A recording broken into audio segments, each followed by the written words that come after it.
തുടർന്ന് സിനിമ കുറിച്ച് എന്താ അഭിപ്രായം? ഒരു ആവറേജ് പടം തന്നെയാണ്. ഇത്ര വലിയ ഹൈപ്പ് കൊടുക്കാൻ മാത്രമൊന്നുമില്ല. സാധാ പടം ഇപ്പൊ മോഹൻലാൽ ഒന്ന് കുറച്ച് താന്നിരിക്കുന്ന ടൈമിലൊന്നും നല്ല വന്നുകൊണ്ട് ആൾക്കാരെല്ലാം ഓക്കെ പറഞ്ഞ ഹിറ്റായി നമുക്ക് കണ്ടിരിക്കാൻ പറ്റുന്ന സിനിമ അത്രേ ഉള്ളൂ. നമ്മളിപ്പോ പറയണത് ഇപ്പൊ നമ്മളൊരു പുലിമുരുകന് ശേഷം ഒരു നല്ല സിനിമ അല്ലേ? അങ്ങനെയൊന്നും നമുക്ക് പറയാൻ പറ്റൂല.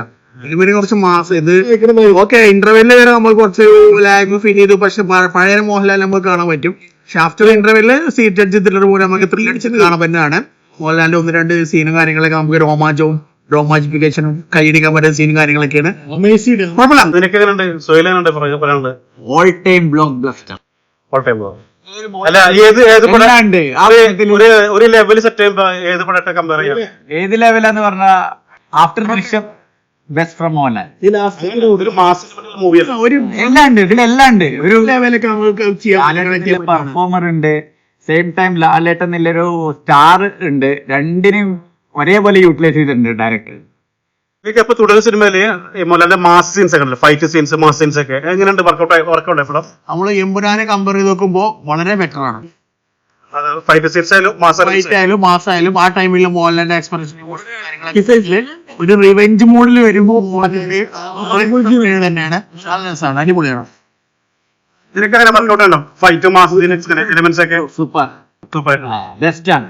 പിന്നെ മാത്രല്ല, ഈ തുടരും മൂവി എമ്പുരാനാണെങ്കിലും തുടരുന്നില്ല മൂവി ആണെങ്കിലും മലയാള സിനിമയെ നെക്സ്റ്റ് ലെവലിലേക്കാണിത് എത്തിച്ചിട്ടുള്ളത്. തുടരും ഒരു നോർമൽ മൂവി അല്ലേ?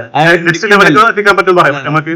അത് ഒരേപോലെ പടത്തിന്റെ ഫസ്റ്റ് ഹാഫ് നോക്കുകയാണെങ്കിൽ ഒരേപോലെ ഒരു ഫാമിലി ഓഡിയൻസിനാണെങ്കിലും ഒരു ഫീൽ ഗുഡ് ലെവലിലാണെങ്കിലും ത്രില്ലർ മോഡിലാണെങ്കിലും എല്ലാ ടൈപ്പ് ഓഡിയൻസിനെയും അട്രാക്ട് ചെയ്യുന്ന രീതിയിലാണ് പടം ഡയറക്ട് ചെയ്തത്. പിന്നെ ആസ് എ സ്റ്റാർ നമ്മള് പാൻ ഇന്ത്യൻ റീച്ച് ലെവലിലെ ആക്ടേഴ്സ് ഉണ്ട്. അതായത് വിജയ്, പ്രഭാസ്, അങ്ങനത്തെ രീതിയിലാണ് ലാലേട്ടൻ ലെവൽ മാറിയിട്ടുള്ളത്. ഈ സെയിം അഭിപ്രായം താങ്കൾക്കുണ്ടോ? ഷഫീഖിനുണ്ടോ? ഇല്ല, അവനൊരു മോഹൻലാൽ ഫാനാണെന്ന് തോന്നുന്നു അത്ര തന്നെ പൊക്കി പറഞ്ഞത്. എമ്പുരാന്റെ ഒന്നും മാസ് എലമെന്റ് നമുക്ക് തോന്നിയിട്ടില്ല.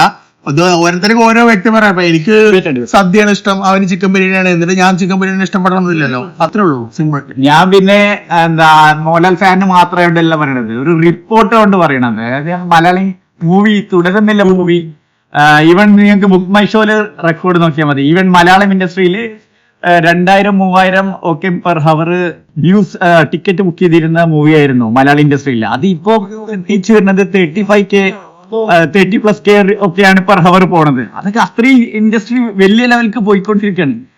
പക്ഷേ ഈ സിനിമ ഷോയിൽ ഇത്ര ബുക്കിംഗ് ഇതൊക്കെ വരാനുള്ള ഒരു മെയിൻ കാരണം നമ്മുടെ നാട്ടിൽ മലയാളം സംബന്ധിച്ചെന്ന് പറഞ്ഞാല് ഇപ്പൊ അതിനൊരു കോമ്പറ്റീറ്റീവ് വേറെ നല്ലൊരു പടമല്ല. നമ്മൾ മലയാളികൾക്ക് ഒരു ആവറേജ് പടം കിട്ടിയാൽ നമ്മളത് വ്യൂസ് നല്ല കൂടുതലാക്കുന്ന ഒരു സ്വഭാവമാണ് നമുക്ക് മലയാളികൾ. അങ്ങനെയാണെങ്കിൽ അപ്പോ നമ്മള് ഇപ്പൊ പ്രത്യേകിച്ച് ഇപ്പൊ നാട്ടിലെ കാലാവസ്ഥ, ചൂടുള്ള കാലാവസ്ഥയില് ഒരു 100 രൂപക്ക് 2.5-3 മണിക്കൂർ സ്പെൻഡ് ചെയ്ത് പറഞ്ഞ പലർക്കും വളരെ ആശ്വാസമാണ്. അങ്ങനെ ഇത് നമുക്കൊരു നല്ല കളക്ഷൻ ആയിട്ട് എടുക്കാൻ പറ്റുന്ന. നാട്ടില് മഴയുണ്ട്, ചൂടുണ്ട്, പക്ഷെ ഈ റെക്കോർഡ് ആൾക്കാരും കയറുന്നത് ഈ തുടരും മാത്രമേ ഉള്ളൂ. ബസൂക്ക ഉണ്ട്, സൂര്യയുടെ പടമുണ്ട്. ഇതിനൊന്നും ആൾക്കാർ ഈ ചൂടത്ത് AC പോയിരിക്കുന്നുള്ളത്. ഒട്ട ഫാൻ ഡിബേറ്റ് ആണായിട്ട് പോകുന്നത്.